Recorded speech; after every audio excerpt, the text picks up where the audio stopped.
ఏపీకి మరో గిఫ్ట్ ఇచ్చేందుకు రెడీ అయింది కూటమి సర్కార్. గ్రామాల్లోనూ అన్నా క్యాంటీన్లు ఏర్పాటు చేయాలని నిర్ణయించింది.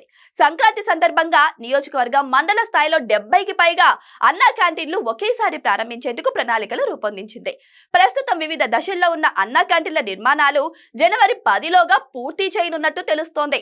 ఇక అంతేకాకుండా జనవరి 13 నుంచి 15 మధ్య క్యాంటీన్లు ప్రారంభించాలని ప్రభుత్వం ఆలోచిస్తుంది.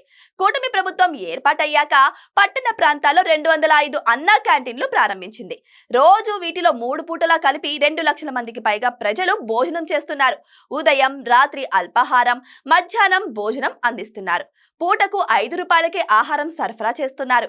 గ్రామీణ ప్రాంతాల్లోనూ క్యాంటీన్లు ఏర్పాటు చేయాలన్న ఎమ్మెల్యేల విజ్ఞప్తి మేరకు ప్రభుత్వం మరో 70 క్యాంటీన్లను మంజూరు చేసింది. ఇప్పటి వరకు నగరాలు, పట్టణాల్లో ప్రారంభించిన 205 క్యాంటీన్లలో ఇప్పటి వరకు 7.20 కోట్ల మందికి పైగా పేదలకు ఆహారం అందించారు.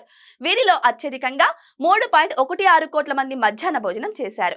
ఉదయం అల్పాహారం 2.62 కోట్ల మంది, రాత్రి అల్పాహారం 1.42 కోట్ల మంది సరఫరా చేశారు.